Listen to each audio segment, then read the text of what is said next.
You talk too much, and it's costing you everything. Let me show you why. In 1974 at an Italian restaurant in Coney Island, a made man named Mimi Sciallo, a Colombo soldier with a hair-trigger temper and a body count to match, is drunk out of his mind. He spots an old man eating dinner across the room. Small, quiet guy. Looks like somebody's grandfather. Sciallo walks right up to him and starts screaming in his face, in front of everyone. "You effing old man. Who the f do you think you are? You are done. You are nothing." Loud, sloppy, spit flying. The whole restaurant goes dead. Nobody breathes, nobody moves. This old man doesn't blink, doesn't stand up, doesn't say a single word. He just keeps chewing. He sits there like the screaming isn't happening. Like Sciallo is some caphone off the street who wandered into the wrong place. A couple of guys drag Sciallo out. The old man finishes his meal.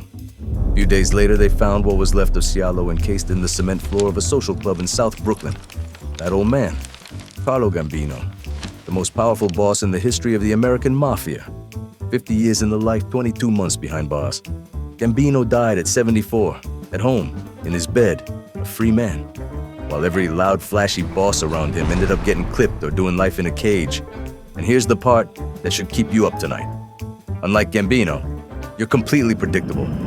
The girl lost respect for you a long time ago, even before she cheated. You just haven't admitted it yet. That friend, you take a bullet.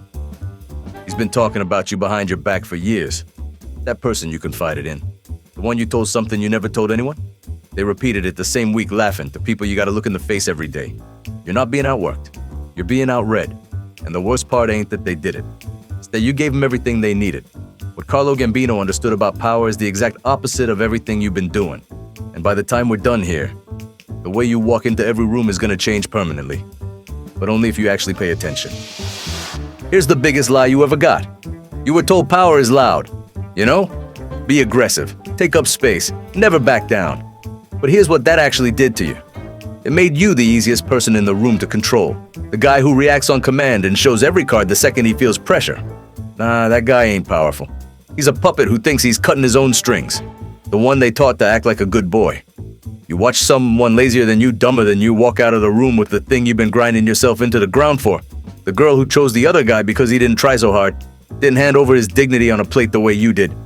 Your father never once told you he was proud of you, oh poor little you, and now somehow you spent your whole life trying to earn it from people who give you even less. The problem ain't you. The problem is, you're showing them exactly where to hit you. Gambino wasn't. He understood that in a room full of noise, the man who holds back his intent is the only one who's actually armed. And the man who mastered this didn't do it in a boardroom. He did it in a slaughterhouse. He controlled the most violent, paranoid killers in American history for 20 years without ever raising his voice once. He bent the most savage, lawless men to his will using a code nobody else understood. Until now. These are his 5 psychological weapons you can use starting today. Gambino's first move? Give him nothing. Remember Sciallo? Screaming in Gambino's face, spit flying, the whole restaurant watching. And Gambino sat there like the man didn't exist. That wasn't just composure, that was a weapon. Sciallo walked out of that restaurant thinking he won. Every other person in that room knew he just signed his own death warrant.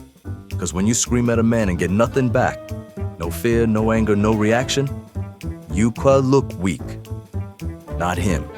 You. Now think about your ex telling you she needed time and space while she was already talking to the guy she told you not to worry about, already making plans, already gone. And when you found out you lost it, called 20 times, sent the paragraph DMs at 2 a.m., humiliated yourself in ways that make you sick to remember. And she used every one of those messages to show people what you're really like. You gave her the bullets. All she had to do was pull the trigger. But think about the thing you forgave that you never should have forgiven. You know exactly what it is.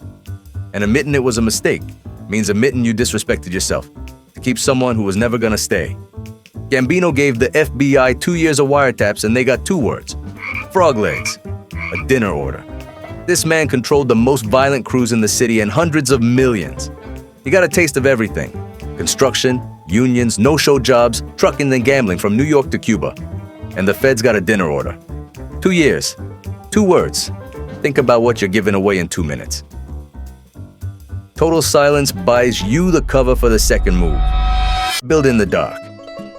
While every loudmouth tough guy in the life was out there advertising his next move like a stew node, this Sicilian kid fresh off the boat decided to be invisible. Became the most reliable earner in the outfit. Never short, never late, never a problem. And in complete silence, he cataloged everything. Who owed what, who was sleeping, with who, which alliances would crack under pressure. Gambino built a map of the entire power structure and he was the only one who had it. 20 years of this. Nobody saw him as a threat. They saw a quiet, skinny guy who kicks up his share on time. That was the whole point. He wasn't just watching. He was figuring out exactly where he stood. You know why you keep getting blindsided? Because you're too busy broadcasting to see the map. You sit at that table telling everyone your plans, your ideas, your next big move. You think you're earning respect. You're not. You're blinding yourself. If you shut your mouth, like Gambino, you would have seen the jealousy in that friend's eyes before he stole your idea. You would have noticed which coworker stopped smiling when you mentioned you applied for the promotion. You would have seen the cracks in the alliance before they swallowed you. Every time you open your mouth to brag, you hand them your blueprint, and you become too deaf from your own voice to hear the knife coming. Stop announcing and start sizing them up. The day people find out what you've been building should be the day it's too late to stop you. And if you're sitting there thinking, yeah, but I'm different, I wouldn't fall for that. You already did. That's why you clicked on this video. Once nobody hears you coming, you don't even have to attack. You use the third move. Let them destroy themselves. This is the most dangerous thing Gambino ever did. In the 50s, a boss named Albert Anastasia took over the family. A psychopath who ruled by fear. He needed a stabilizer, someone to keep the money flowing while he made the headlines. He looked at Gambino and saw the perfect number two. He didn't just see a quiet guy. He saw a pencil pusher with no backbone to ever reach for the crown. Safe, harmless. So he promoted him to underboss. Last real decision Anastasia ever made. For 6 years, as Gambino fed Anastasia's worst instincts. Let him get reckless. Let him make enemies. Never warned him. Never corrected him. Handed him rope and watched him measure his own neck. Anastasia started breaking the rules that kept the family safe from the feds. Whacked the civilian over nothing. Then started muscling in on other bosses' rackets like the money was his to take. That turned every boss in New York against him. And Gambino had been counting on exactly that for 6 years. You don't destroy a powerful man by attacking him. You destroy him by making him destroy himself. Stand next to him, smile, and never once say, "That's a bad idea." The building falls on its own. You just make sure you ain't inside when it does. That coworker who talks over everyone in meetings taking credit? Don't correct him. Let him keep going. Let him stand alone in the spotlight when the problems start and he realizes he doesn't have the answers. The so-called friend who makes jokes at your expense to make himself look big? Laugh with him. Let him get so comfortable he crosses the line with the wrong person. The man who thinks he's already won stops watching his back. You step back. Give him enough rope and they'll do the hanging for you. Gambino didn't call a sit-down to take Anastasia out. He whispered, "Espresso with this boss." A quiet word with that one after Sunday dinner. One by one, until the whole thing was decided before anyone knew there was a vote. It ended on a quiet morning. Anastasia walks into the barbershop at the Park Sheraton, sits down, hot towel, closes his eyes. 2 button men walk in, never opens them again. Now pause. If you've been paying attention, really paying attention, you just watched a man take over the most dangerous organization in America without throwing a single punch. Not one. And he did it smiling and shaking hands. That don't scare you. You ain't listening. But taking out one enemy don't make you safe. It makes you next. Unless you got something no amount of muscle can buy. Vito Genovese put Gambino in the big chair as boss thinking he'd bought a pawn. He didn't realize he'd just built a gallows. Genovese wanted to be the capo di tutti capi, and he wanted everyone to feel the weight of his boot. He ruled by fear, and fear has an expiration date. While his arrogance was burning every bridge in New York, Gambino was quietly reaching out to every partner Genovese had wronged and every old-timer who don't forget a slight. He offered him a return to the rules and a word that didn't break. He didn't build an army. He simply became the only man worth trusting and sucked the air out of the room until Genovese was standing alone. By the time the feds hit Genovese with a drug charge, not a single hand reached out to stop the cell door from closing. Genovese died behind bars, alone. That's what fear buys you. Gambino? When men were sent to take him out, they switched sides before pulling the trigger. That's what Rispetto buys you. Fear makes men kiss the ring to your face and sharpen the knife behind your back. When you make the knife switch hands, you've mastered the fourth move. Make loyalty your weapon. Now look at your circle.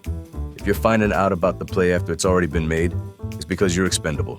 If people are moving without you, it's because your presence doesn't change their bottom line. In this game, nobody protects the guy who's just nice to have around. They protect the guy they can't afford to lose. You got 100 contacts and no one you can call at 3 a.m. Not a single soul who'd put their own neck on the line to save yours. If you're not the one person they call when the house is on fire, you aren't part of the inner circle. You're just part of the scenery. And you want to know why?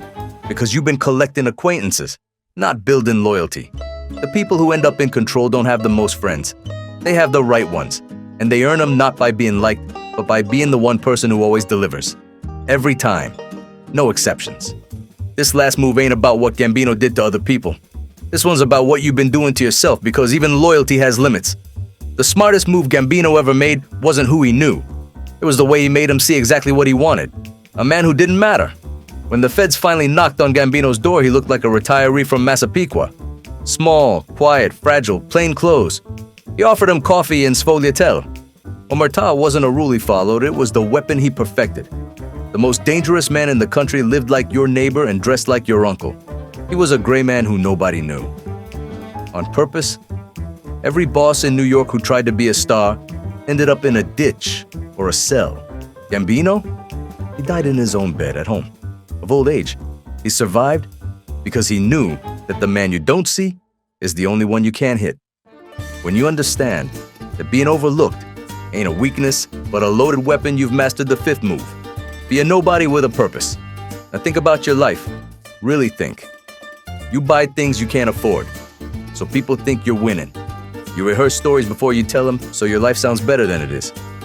You change who you are depending on who's in the room. A different personality for every table, like a con man who forgot which lie he told to whom. You post a story on social media just to show everyone you're there. You check your phone to see if anyone noticed you before your coffee's even cold. And late at night, when nobody's watching and there's no one left to perform for, you don't even know who you actually are. You've been so busy building an image, you forgot to build anything real behind it. The people who actually run the world don't look like the people on your screen. They look like a nobody. Gambino was somebody who looked like a nobody.